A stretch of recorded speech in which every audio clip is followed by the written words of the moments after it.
The Cosmic Briefing, hosted by award-winning author Dr. Allison Brown, opens the door to disclosure, consciousness, galactic history, and humanity's awakening.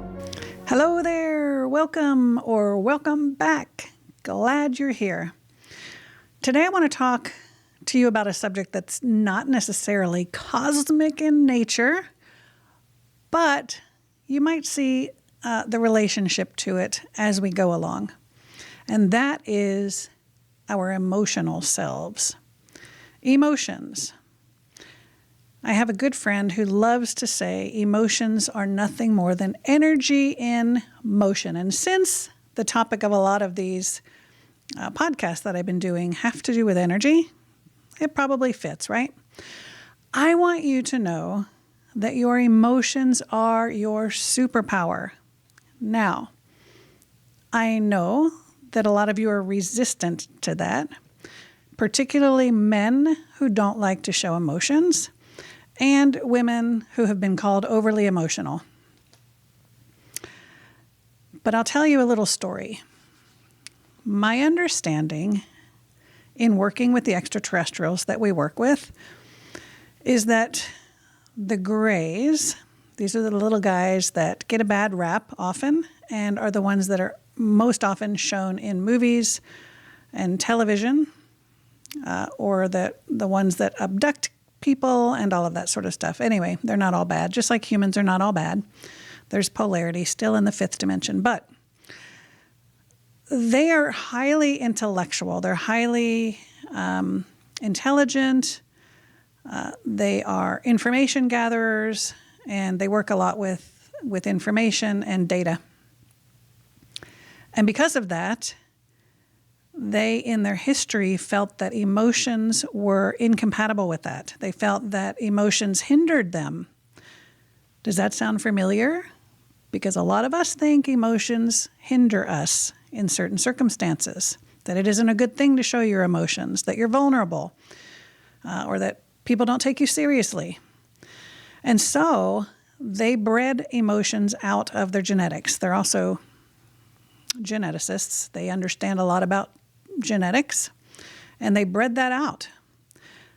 What they didn't realize is as they bred out emotions, they pretty much orchestrated their own demise, their own extinction event. And so pretty far into the future, I don't know how many hundreds of years into the future, they saw that they were going to go extinct, which is why they have come back into our reality to borrow or take or utilize some of the DNA from humans. And I'm not going to get into that because that's a whole other ball of wax. But that's why they're doing those types of genetic experiments, is because they need to bring emotionality back or change their genetics such that they don't extinct themselves. So that's how important emotions are. Emotions are your superpower. And I'm going to explain why. But before I do, I want to say something that the guides have also mentioned a lot, which is that human beings are really the only race of beings that have emotions in the way that we do because we have physical bodies. Now, there are some extraterrestrials, the grays that I just talked about, that have physical bodies, and I explained about the emotions with them. But because humans have a physical body, we can sense energy in our physical body, and that's what it is, energy in motion. So when we feel the energy, because all of these emotions, being energetic, are simply vibrational frequencies. And the guides have explained to me that when you don't have a physical body and you're in the upper dimensions, you can actually see the energetic frequencies. You experience them in a different way because you don't have a body. So you can see them and you know what they are, whether it's anger or grief or sadness or whatever, given that they don't in those upper dimensions experience those emotions like we do here. But because it's frequency and we have a body, we experience emotions in our body. And it comes out in the way of anger, heart rate, tears, shakiness, it affects our physiology, right? So emotions have a way of expressing through our physical body. Whether our stomach gets upset, our heart races, we become tense, we become angry, our face flushes. All of those emotions have a way of expressing through our physical body. But I want you to understand that they are your superpower once you get them under control, if they're out of control. People who are emotional tend to be more sensitive. They're sensitive to emotions. They are affected more by the emotions of not only self, but others. And so they're more intuitive. Have you ever walked into a room where there were two people in there having a heated argument, and when you walk in, they stop, but you can still feel that energy of the argument? You're sensitive to energy. That is energy. Have you ever thought about somebody and then the phone rang? You are sending energetic signals. Someone else is picking that up and giving you a call. Have you ever felt someone who's very, very close to you and that they were in trouble, or you felt that they were sad, or there was something going on and you called them up and said, hey, I'm just checking to see if you're okay because I sensed something? Well, emotional people who sense and perceive and process energy are going to be more intuitive in that way. That's your superpower. So if you can harness those emotions and you can learn how to use them appropriately for a variety of different ways that I'll talk about in just a second, then you can really use that as sort of another, I called it superpower, but it can be another strength of yours to help you on your path. For example, if you find yourself angry and defensive over something that someone has said, that's a good way to introduce shadow work. Stop for a moment, allow yourself to process the anger, and then tune in to what was said or done that caused the anger. I bet you would be able to pinpoint an unprocessed emotion or an unprocessed trauma or something inside, some piece of a shadow that is ready, because it's bringing it to your attention, it's ready to be brought to the surface and released.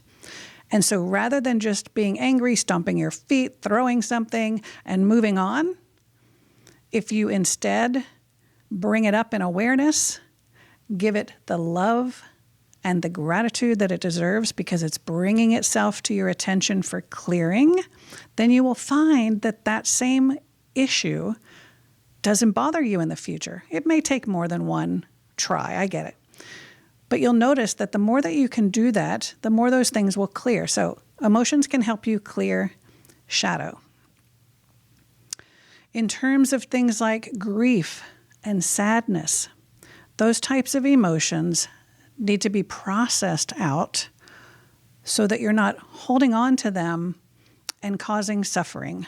The cause of suffering, as a human, we're not going to not have trauma. We're not going to have only beautiful, rosy butterflies and rainbow types of experiences. We are going to have things that cause us to be sad. But the suffering piece is when we don't allow those emotions. We don't give them legitimacy. We don't want to experience them. We stuff them down. I know for me, oftentimes emotions will arise and tears will start to come in, and I'm not in a space where I can process it. I might be at work or trying to drive down the road or whatever it is. I just don't have the time to do that.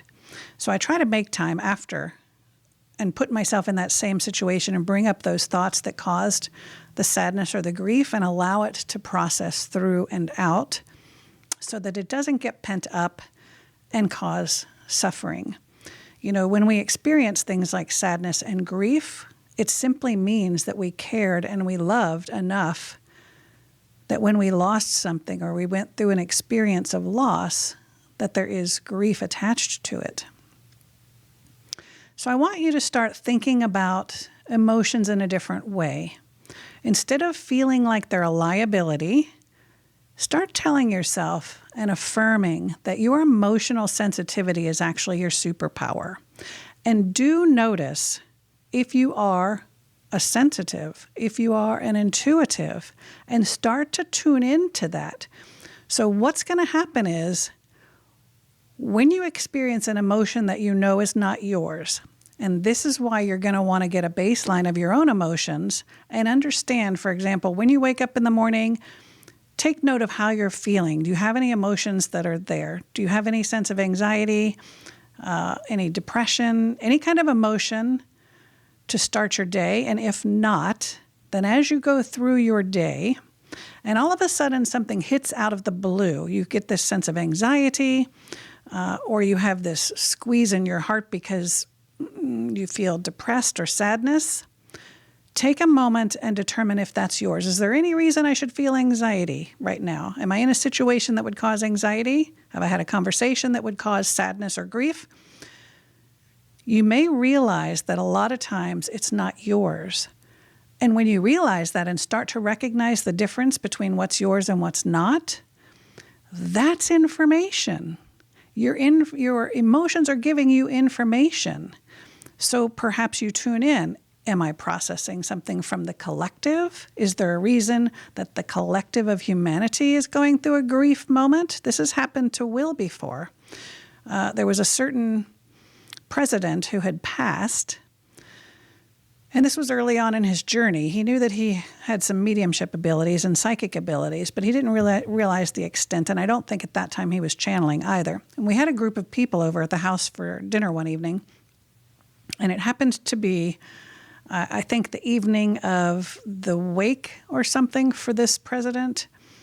And my husband started having chest pains, severe pain in his heart center. Now, go get assistance, go to the hospital if you need to do that to make sure that it isn't seriously a heart attack. I mean, you're going to understand and learn the difference. But that's what he did. He wasn't taking any chances. The next day he went, maybe he should have gone earlier, but the next day he went to the hospital just to get checked out and make sure that this heart pain wasn't something serious. And they said, well, we have good and bad news. The good news is you're not going to die. The bad news is we don't know what's wrong with you. So $10,000 or so later, after all of these tests, he came to recognize within the next week or so that it was at the exact same time as this wake. And so what he was experiencing was this collective mourning, this collective grief of people paying attention or attending the wake. And so it was the way that he started to understand his superpower. And so now he can tune in, because this will sometimes happen if we have a client and all of a sudden Will starts to get some sort of weird feeling or emotion. Often it is related to the client who's coming and some of the things that they want to discuss during our session. So these are all examples of ways that your emotions can be your superpower. They can give you information. They can help you out. Once you get a handle on them, start some clearing, and then start to recognize the difference between your emotions and the emotions of others. Practice that and let me know in the comments how you do with that and how it goes. I'm curious to see if you've had those experiences or what happens when you start to train yourself in this way. And if you would, go ahead and click the notification bell and hit the thumbs up and share this video if it is meaningful to you so that others can also benefit from that. Thanks a bunch, and we will see you next time.